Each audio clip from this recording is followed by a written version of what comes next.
Hello. Welcome to the Bore You to Sleep podcast. The podcast that will hopefully help you get to sleep. I am going to read an open source book, one that is not particularly interesting, but one that is hopefully boring enough to get you to sleep. Tonight's readings come from A Horse's Tale by Mark Twain. Published in 1908, the story is told in the voice of Soldier Boy, a horse that is stationed at a frontier outpost with the U.S. 7th Cavalry.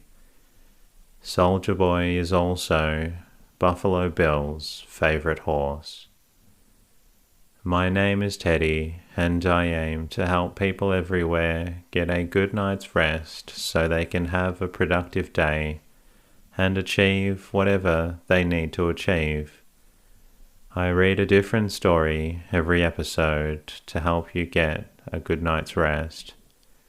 It is designed to play in the background as you slowly fall asleep. Every episode tells a different story, and you're welcome to listen to whichever one works for you. My goal with this podcast is to help people everywhere get the good night's rest that they need. And if the podcast is helpful to you, I'd love your help in helping me achieve this. Please jump into iTunes, Spotify, or wherever you're listening. Subscribe and leave a review. You would be surprised at how helpful this is. It's a small thing, but does help me reach people who need a good night's rest. In the meantime, lie back, relax, and enjoy the readings. Part 1. Soldier Boy, privately to himself. I am Buffalo Bill's horse. I have spent my life under his saddle, with him in it too, and he is good for 200 pounds without his clothes, and there is no telling how much he does weigh when he is out on the warpath and his batteries belted on. He is over 6 feet, is young, hasn't an ounce of waste flesh, is straight, graceful, springy in his motions, quick as a cat, and has a handsome face, and black hair dangling down on his shoulders, and he is beautiful to look at, and nobody is braver than he is, and nobody is stronger, except myself. Yes, a person that doubts that he is fine to see should see him in his beaded buckskins, on my back with his rifle peeping above his shoulder, chasing a hostile trail, with me going like the wind and his hair streaming out behind from the shelter of his broad slouch. Yes, he is a sight to look at then, and I'm part of it myself. I am his favorite horse, out of dozens. Big as he is, I have carried him 81 miles between nightfall and sunrise on the Scout, and I am good for 50, day in and day out, and all the time. I am not large, but I am built on a business basis.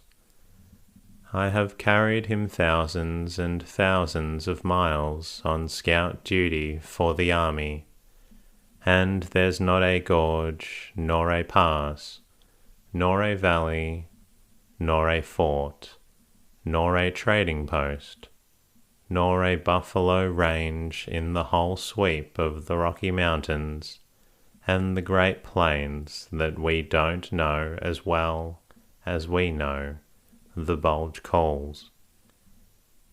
He is chief of scouts to the army of the frontier, and it makes us very important.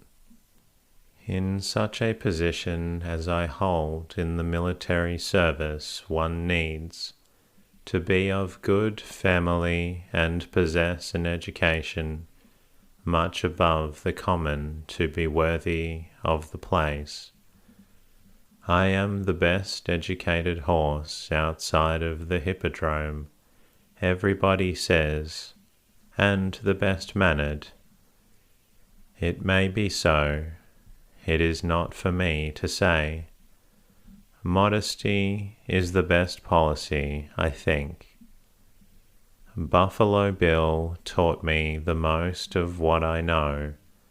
My mother taught me much, and I taught myself the rest.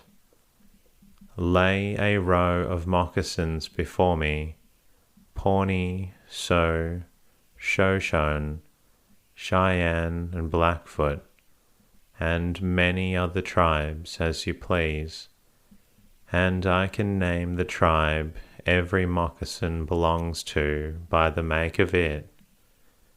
Name it in horse talk, and could do it in American if I had speech. I know some of the Indian signs, the signs they make with their hands, and the signal fires at night and columns of smoke by day. Buffalo Bill taught me how to drag wounded soldiers out of the line of fire with my teeth, and I've done it too. At least I've dragged him out of the battle when he was wounded, and not just once, but twice. Yes, I know a lot of things. I remember forms and gaits and faces, and you can't disguise a person that's done me a kindness so that I won't know him thereafter, wherever I find him. I know the art of searching for a trail, and I know the stale track from the fresh. I can keep a trail all by myself, with Buffalo Bill asleep in the saddle. Ask him, he will tell you so. Many a time when he has ridden all night, he has said to me at dawn, "Take the watch, boy. If the trail freshens, call me." Then he goes to sleep. He knows he can trust me, because I have a reputation. A scout horse that has a reputation does not play with it. My mother was all American. No alkali spider about her. I can tell you, she was of the best blood of Kentucky, the bluest bluegrass aristocracy, very proud and acrimonious, or maybe it is ceremonious. I don't know which it is, but it is no matter. Size is the main thing about a word, and that's the one that's up to standard. She spent her military life as colonel of the 10th Dragoons, and saw a deal of rough service. Distinguished service it was too. I mean, she carried the colonel, but it's all the same. Where would he be without his horse? He wouldn't arrive. It takes two to make a colonel of dragoons. She was a fine dragoon horse, but never got above that. She was strong enough for the scout service, and had the endurance too, but she couldn't quite come up to the speed required. A scout horse has to have steel in his muscle, and lightning in his blood. My father was a bronco. Nothing as to lineage, that is, nothing as to recent lineage, but plenty good enough when you go a good way back. When Professor Marsh was out here hunting bones for the chapel of Yale University, he found skeletons of horses no bigger than a fox bedded in the rocks, and he said they were ancestors of my father. My mother heard him say it, and he said those skeletons were 2,000,000 years old, which astonished her and made her Kentucky pretensions look small and pretty antiphonal, not to say oblique. Let me see. I used to know the meaning of those words, but, well, it was years ago, and it isn't as vivid now as it was when they were fresh. That sort of words doesn't keep.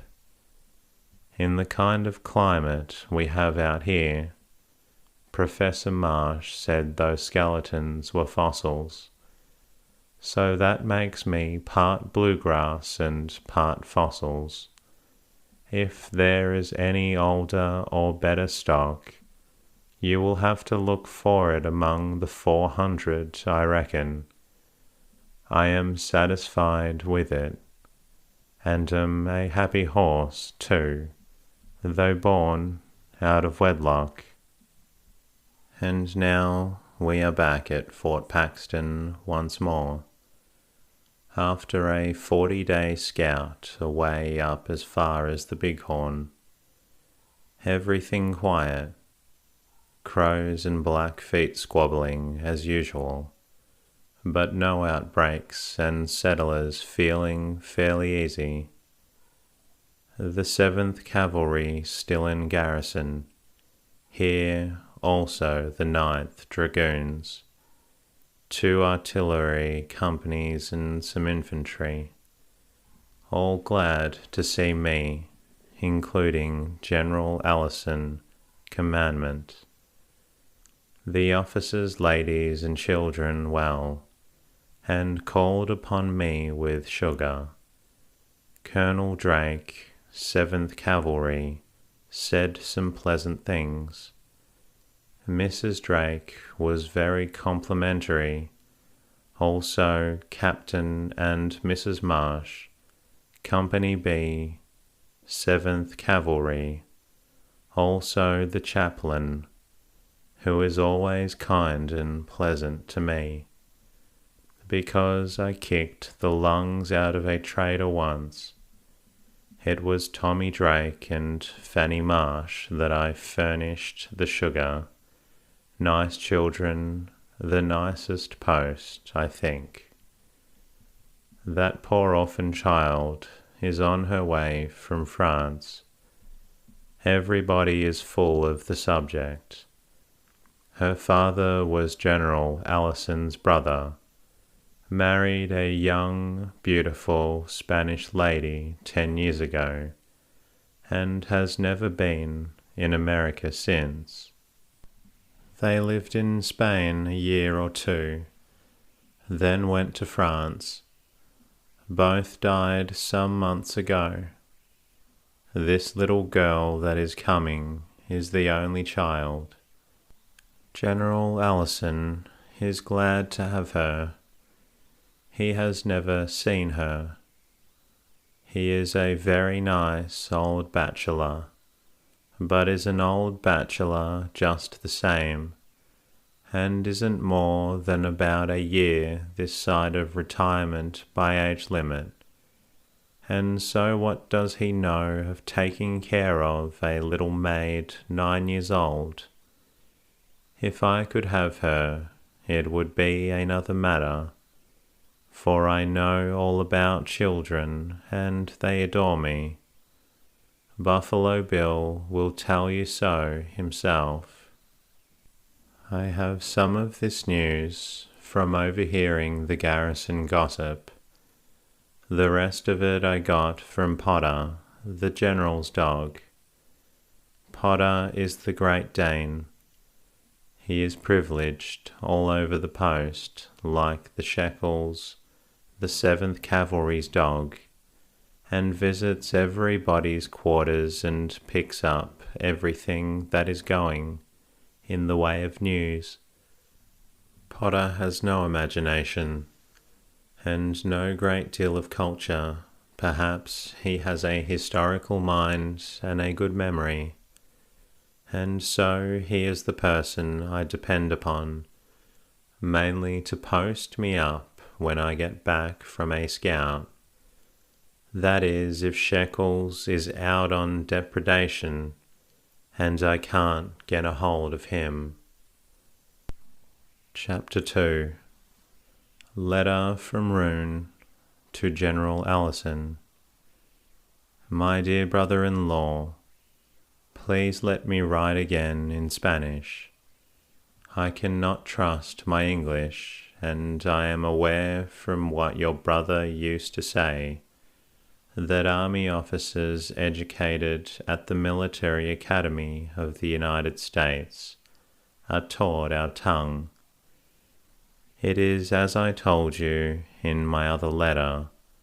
Both my poor sister and her husband, when they found they could not recover, expressed the wish that you should have their little Catherine, as knowing that you would presently be retired from the army, rather than she should remain with me, who am broken in health, or go to your mother in California, whose health is also frail.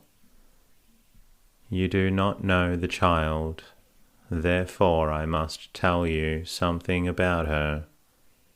You will not be ashamed of her looks, for she is a copy in little of her beautiful mother, and it is that Andalusian beauty which is not surpassable even in your country. She has her mother's charm and grace and good heart and sense of justice, and she has her father's vivacity and cheerfulness, and pluck and spirit of enterprise, with the affectionate disposition and sincerity of both parents. My sister pined for her Spanish home all these years of exile. She was always talking of Spain to the child, and tending and nourishing the love of Spain in the little thing's heart as a precious flower, and she died happy in the knowledge that the fruitage of her patriotic labours was as rich as even she could desire. Cathy is a sufficiently good little scholar. For her 9 years, her mother taught her Spanish herself, and kept it always fresh upon her ear, and her tongue by hardly ever speaking with her in any other tongue. Her father was her English teacher, and talked with her in that language almost exclusively. French has been her everyday speech for more than 7 years among her playmates here. She has a good working use of governess, German and Italian. It is true that there is always a faint foreign fragrance about her speech, no matter what language she is talking, but it is only just noticeable, nothing more, and it is rather a charm than a mar, I think. In the ordinary child studies, Cathy is neither before nor behind the average child of 9, I should say, but I can say this for her. In love for her friends, and in high-mindedness and good-heartedness, She has not many equals, and in my opinion no superiors. And I beg of you, let her have her way with the dumb animals. They are her worship. It is an inheritance from her mother. She knows but little of cruelties and oppressions. Keep them from her sight if you can. She would flare up at them and make trouble, in her small but quite decided and resolute way, for she has a character of her own, and lacks neither promptness nor initiative. Sometimes her judgment is at fault, but I think her intentions are always right. Once, when she was a little creature of 3 or 4 years, she suddenly brought her tiny foot down upon the floor in an apparent outbreak of indignation, then fetched it at a backward wipe, and stood down to examine the result. Her mother said, "What is it, child? What has stirred you so?" "Mamma, the big ant was trying to kill the little one." "And so you protected the little one?" "Yes, manure, because he had no friend, and I wouldn't let the big one kill him." "But you have killed them both." Kathy was distressed, and her lip trembled. She picked up the remains and laid them upon her palm and said, "Poor little auntie, I'm so sorry. I didn't mean to kill you, but there wasn't any other way to save you. It was such a hurry. She is a dear and sweet little lady, and when she goes it will give me a sore heart. But she will be happy for you, and if your heart is old and tired, give it into her keeping. She will make it young again. She will refresh it. She will make it sing. Be good to her for all our sakes. My exile will soon be over now.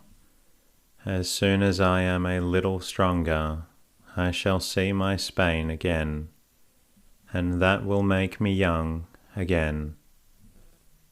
Chapter 3. General Allison to his mother. I am glad to know that you are all well in San Bernardino. That grandchild of yours has been here. Well, I do not quite know how many days it is.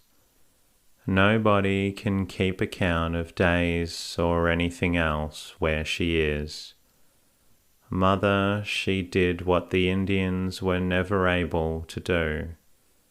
She took the fort, took it the first day, took me too, took the colonels, the captains, the women, the children, and the dumb brutes, took Buffalo Bill and all his scouts, took the garrison to the last man, and in 48 hours the Indian encampment was hers, illustrious old Thunderbird and all. Do I seem to have lost my solemnity, my gravity, my poise, my dignity? You would lose your own in my circumstances.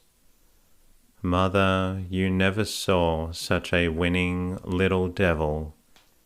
She is all energy and spirit and sunshine and interest in everybody and everything, and pours out her prodigal love upon every creature that will take it, high or low, Christian or pagan, feathered or furred, and none has declined it to date, and none ever will, I think. but she has a temper, and sometimes it catches the fire and flames up, and is likely to burn whatever it is near, but it is soon over, and passion goes as quickly as it comes. Of course, she has an Indian name already. Indians always rechristen a stranger early. Thunderbird attended to her case. He gave her the Indian equivalent for firebug or firefly, he said. Times very quiet and very soft, like summer night, but when she mad she blaze. Isn't it good? Can't you see the flare? She's beautiful, mother, beautiful as a picture, and there is a touch of you in her face, and of her father, poor George, and in her unresting activities and her fearless ways, and her sunbursts and cloudbursts. She is always bringing George back to me. These impulsive natures are dramatic. George was dramatic. So is this lightning bug, so is Buffalo Bill. When Kathy first arrived, it was in the forenoon. Buffalo Bill was away, carrying orders to Major Fuller at Five Forks up in the Clayton Hills. At mid-afternoon, I was at my desk, trying to work, and this sprite has made it impossible for half an hour. At last I said, "Oh, you bewitching little scamp, can't you be quiet just a minute or two, and let your poor old uncle attend to a part of his duties?" "I'll try, uncle, I will indeed," she said. "Well then, that's a good child. Kiss me. Now then, sit up in that chair, and set your eye on that clock. There, that's right. If you stare, if you so much as wink, for 4 whole minutes, I'll bite you." It was very sweet and humble and obedient she looked, sitting there, still as a mouse. I could hardly keep from setting her free and telling her to make as much racket as she wanted to. During as much as 2 minutes there was a most unnatural and heavenly quiet and repose. Then Buffalo Bill came thundering up to the door in all his scout finery, flung himself out of the saddle, said to his horse, "Wait for me, boy," and stepped in and stopped dead in his tracks, gazing at the child. She forgot orders and was on the floor in a moment, saying, "Oh, you are so beautiful. Do you like me?" "No, I don't love you," and he gathered her up with a hug, and then set her on his shoulder, apparently 9 feet from the floor. She was at home. She played with his long hair and admired his big hands and his clothes and his carbine, and asked question after question as fast as he could answer, until I excused them both for half an hour, in order to have a chance to finish my work. Then I heard Kathy exclaiming over Soldier Boy, and he was worthy of her raptures, for he is a wonder of a horse, and has a reputation which is as shining as his own silken hide. Chapter 4. Kathy to her Aunt Mercedes. "Oh, it is wonderful here, Auntie dear, just paradise. Oh, if you could only see it, everything so wild and lovely, such grand plains stretching such miles and miles and miles, all the most delicious velvety sand and sagebrush, and rabbits as big as a dog, and such tall and noble jackass-full ears that this is what they name them by, and such vast mountains, and so rugged and craggy and lofty, with cloud shawls wrapped around their shoulders, and looking so solemn and awful and satisfied, and the charming Indians, oh, how you would dote on them, auntie dear, and they would on you too, and they would let you hold their babies the way they do me, and they are the fattest and brownest and sweetest little things, and never cry, and wouldn't if they had pins sticking in them, which they haven't, because they are poor and can't afford it, and the horses and mules and cattle and dogs, hundreds and hundreds and hundreds, and not an animal that you can't do what you please with, except Uncle Thomas. But I don't mind him, he's lovely, and oh, if you could hear the bugles too, and so on, perfectly beautiful. Do you recognize that one? It's the first toots of the reveal.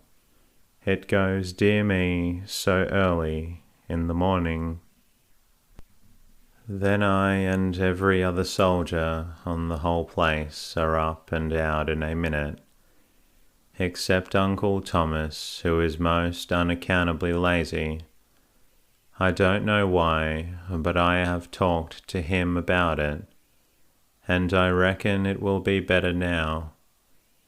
He hasn't any faults much, and is charming and sweet, like Buffalo Bill, and Thunderbird, and Mammy Dorcas, and Soldier Boy, and Shekels, and Potter, and Sour Mash, and, well, they're all that, just angels, as you may say. The very first day I came, I don't know how long ago it was, Buffalo Bill took me on Soldier Boy to Thunderbird's camp. Not the big one, which is out on the plain, which is white clouds. He took me to that one next day, but this one is 4 or 5 miles up in the hills and crags, where there is a great shut-in meadow, full of Indian lodges and dogs and squaws and everything that is interesting, and a brook of the clearest water running through it, with white pebbles on the bottom and trees all along the banks, cool and shady, and good to wade in, and as the sun goes down it didn't diminish there, but away up and against the sky you see the big peaks towering up and shining bright and vivid in the sun, and sometimes an eagle sailing by them, not flapping a wing, the same as if he was asleep,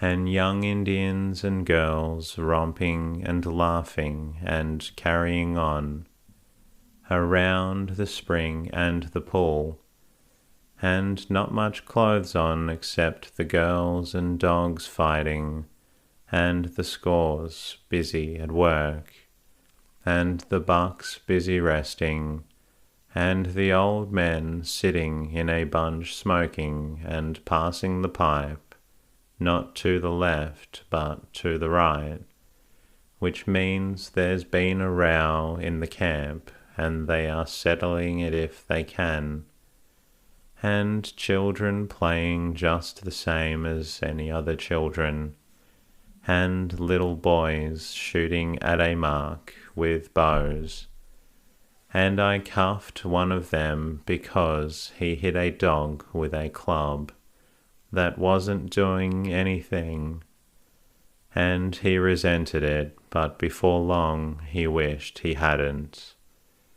But this sentence is getting too long, and I will start another. And that concludes tonight's readings. I hope you've enjoyed this story. I look forward to bringing you a new story very soon, and if you would like to listen to another one in the meantime, you're more than welcome to. Until next time, good night.